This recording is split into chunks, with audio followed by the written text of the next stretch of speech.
মাসের 13 তারিখে যুক্তরাষ্ট্রে ডোনাল্ড ট্রাম্প এবং নরেন্দ্র মোদীর যে বৈঠক হয়েছিল, সেই বৈঠকের পর সংবাদ সম্মেলনে ভারতীয় এক সাংবাদিকের প্রশ্ন ছিল ডোনাল্ড ট্রাম্পকে উদ্দেশ্য করে যে বাংলাদেশে যে রাজনৈতিক পট পরিবর্তন হয়েছে,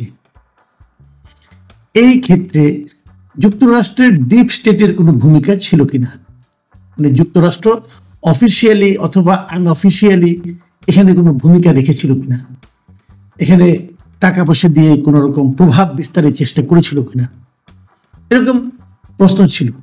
সেই প্রশ্নের উত্তর ডোনাল্ড ট্রাম্প সরাসরি উড়িয়ে দিয়েছেন, না, তার কোনো কিছু ছিল না। তারপর তিনি বলেছেন যে এই বিষয়টা অনেক দিন ধরে ভারতের প্রধানমন্ত্রী ওনারা নাকি দেখাশোনা করছেন, ওনারা জানেন, এই প্রশ্নের উত্তর উনিই দিবেন। এবং যথারীতি নরেন্দ্র মোদীর দিকে যখন উনি প্রশ্নটা ঠেলে দিলেন উত্তর দেওয়ার জন্য, মোদী কিন্তু কোনো উত্তর দেননি, উনি বরং অন্য প্রসঙ্গে চলে গিয়েছিলেন। এবং বিষয়টা যেটা দাঁড়িয়েছিল বটম লাইন, সেটা হলো যে যুক্তরাষ্ট্র, বিশেষ করে ট্রাম্প সরাসরি অস্বীকারই করেছেন যে আমাদের এখানে ওনাদের কোনো ভূমিকা ছিল না এক্ষেত্রে। এখন বুধবার মানে 19শে ফেব্রুয়ারি আরেকটা ঘটনা ঘটেছে, সেটা হলো যুক্তরাষ্ট্রের মায়ামি অঙ্গরাজ্যে ওখানে একটা অনুষ্ঠান ছিল, তাদের প্রেসিডেন্ট ওখানে উপস্থিত ছিলেন। সেটা হলো ফিউচার ইনভেস্টমেন্ট ইনিশিয়েটিভ, FII। এখানে উনি বক্তৃতা দিচ্ছিলেন। এই অনুষ্ঠান মানে কি, এখানে একটা প্রায়োরিটি সামিট ছিল, সেই সামিটে উনি বক্তব্য দিচ্ছেন। এবং ওখানে বক্তব্য দিতে যে বাইডেন প্রশাসন সারা দুনিয়ার কোথায় কোথায় অপ্রয়োজনীয় অর্থ বরাদ্দ করেছেন এবং করছিলেন, তার একটা তালিকা উনি এখানে দিয়েছেন।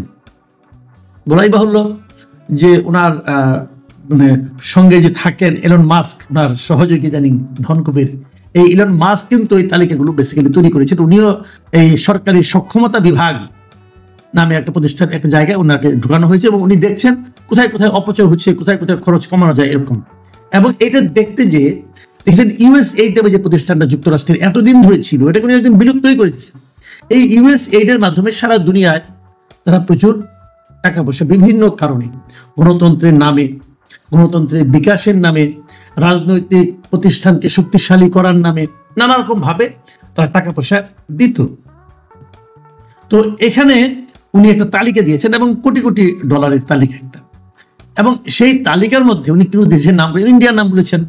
ইন্ডিয়ায় যে গত নির্বাচনটা হলো, সেই নির্বাচনে যাতে নাকি অধিক সংখ্যক লোক ভোট দিতে আগ্রহী হয়, এই জন্য যুক্তরাষ্ট্র প্রায় $21 মিলিয়ন ব্যয় করেছেন। এরকম অনেক দেশে, নেপালে আরো বেশি, এরকম বিভিন্ন জায়গায় ওনারা ব্যয় করেছে।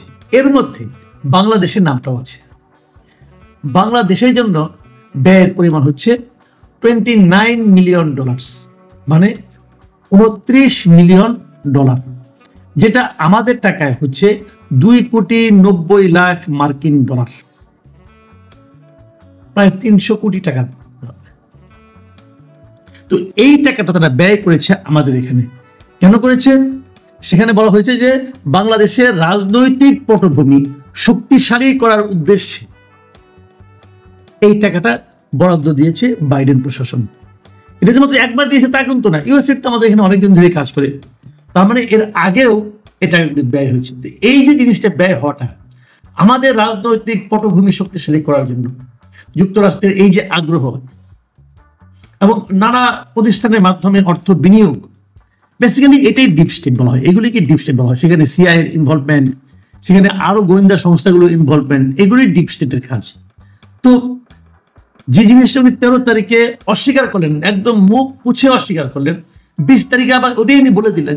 এবং ওনার এই বক্তব্য থেকে বেরিয়ে আসলো যে যুক্তরাষ্ট্রের ভূমিকা এখানে ছিল। তাহলে যে কথাটা এতদিন ধরে আওয়ামী লীগের পক্ষ থেকে বলা হচ্ছিল, এবং আওয়ামী লীগের শেখ হাসিনা নিজেও বলেছেন, আগে ক্ষমতায় থাকতে বলেছেন যে যুক্তরাষ্ট্র তাকে ফেলে দিতে চায়, তাকে সরিয়ে দিতে চায়, এবং তারপরে ওনার পতনের পরে আওয়ামী লীগের অনেক নেতাকে বলতে শুনেছি যে শেখ হাসিনার পতনের পেছনে যুক্তরাষ্ট্রের একটা ভূমিকা ছিল।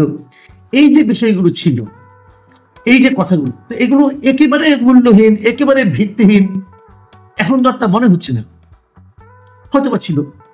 তাহলে এই টাকাটা তারা কোথায় ব্যয় করলো, অথবা কোথায় ব্যয় করতো, অথবা আগামীতেও বা কোথায় ব্যয় করবে?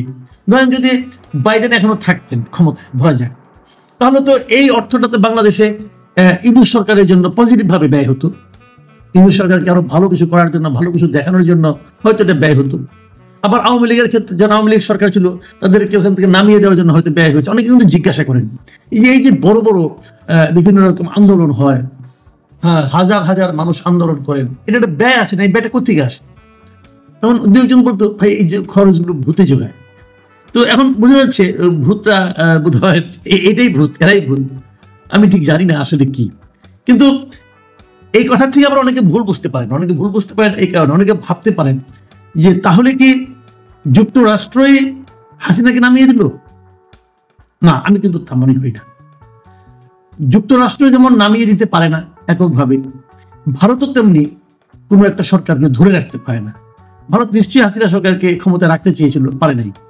যুক্তরাষ্ট্রই নামিয়ে দিতে চাইলে যুক্তরাষ্ট্র আরো আগেই নামিয়ে দিত। আগে কি তারা চেষ্টা করে নাই? তারা চেষ্টা সবসময় করেছে। কিন্তু আসলে মাথায় রাখতে হবে, হাসিনার পতনের মূল কারণ হলো জনগণ। এদেশের সাধারণ মানুষ এই হাসিনার সরকারের উপর ক্ষিপ্ত হয়ে গিয়েছিল। তাদের আচরণের কারণে, তাদের কর্মকাণ্ডের কারণে, তাদের অবাধ লুটপাট করার কারণে, দেশ থেকে বিপুল পরিমাণ সম্পদ বাইরে পাচার করার কারণে এদেশের মানুষ এই সরকারের উপর বিরক্ত হয়ে গিয়েছিল, ক্ষুব্ধ হয়ে গিয়েছিল, ক্রোধান্বিত হয়েছিল। সেটাই হলো মূল কারণ। বাকিটুকু সাবসিডিয়ারি, বাকিগুলো সহযোগিতামূলক ভাবে এসেছে, কিন্তু মূল কারণ হলো জনগণ। জনগণ যদি ঠিক থাকতো, জনগণ যদি কোনো সরকারকে ধরে রাখতে চায়, তাকে ওখান থেকে সরিয়ে দেওয়া কঠিন। আর জনগণ যদি কোনো সরকারকে নামিয়ে ফেলতে চায়, তাকে ওখানে টিকিয়ে রাখাও কঠিন। হাসিনা এই জনগণের কারণে তার চলে গিয়েছিল। আর বাদ বাকি যেগুলো, সেগুলোও ছিল